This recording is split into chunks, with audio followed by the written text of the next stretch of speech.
Hi guys, welcome back to my channel. So in today's recipe idea, I'm going to share with you how I make our lamb biryani.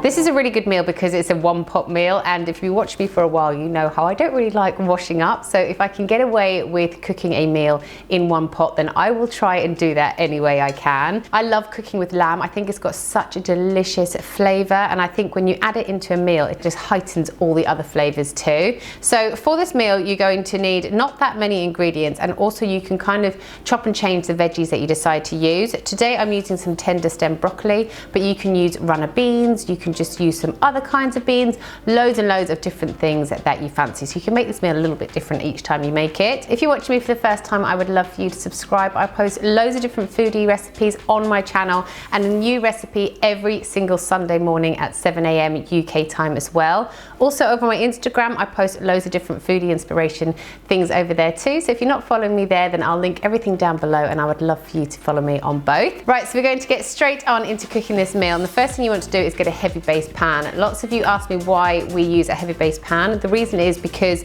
when you heat up your pan, if it's a heavy based one, then your heat disperses really evenly, whereas if it's a thin based pan, you'll get kind of hot spots. So you want to start off by heating up your pan and adding in a little bit of oil as well. While your oil is heating, you can dice up your onions. So I have diced up one brown onion here. I've got this nifty little device here which chops up your onion so well. So I honestly don't really dice my own onions anymore. I just completely cheat. Right, once your oil has heated up, you're then ready to pop your onions in and saute them off. Okay, after a couple of moments, you then want to go in with your curry powder. So I have got some medium curry powder here. So for the four of us, I'm going to put in 2 tablespoons of this, because once it's been diluted with your water and your rice and everything like that, it turns out that it's not too spicy. You also want to pop in some salt and pepper and give everything a stir up. Right, next you want to go in with your lamb mince. So like I said, I've got 500 grams here. Just break it up as you pop it in.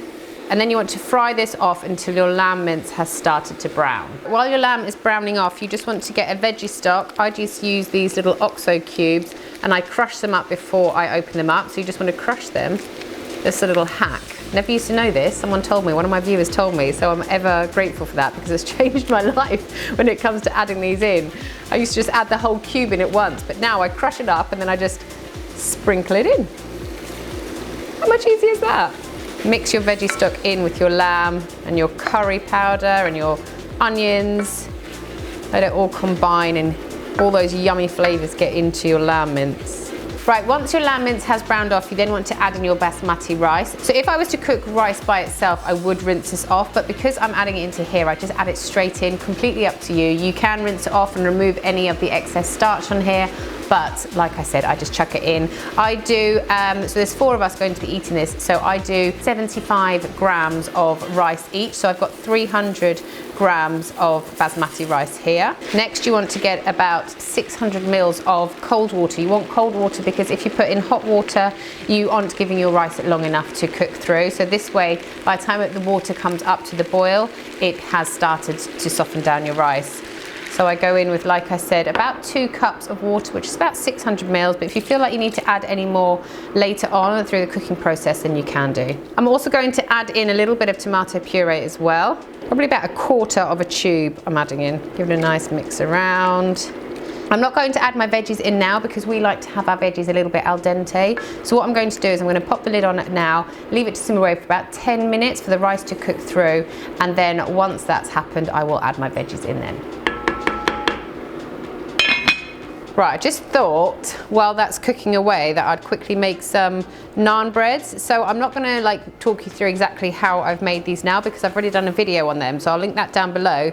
But basically they're so easy to make. It's got like 3 ingredients. I've put yogurt in here, self-raising flour. If you've got plain flour, just add a little bit of, a little teaspoon of baking powder, and it's got some salt in here. That's it. So you just knead it all up on a floury surface, and then you dry fry them in the pan for just a couple of minutes. So easy, and they're really, really delicious. You can put loads of different fillings in as well, but like I said, I'll link the recipe down below so you guys can go and check it out. So after 10 minutes, you're ready to take your lid off and give your curry a really good stir. I'm just going to give it a little taste to see if the rice is cooked.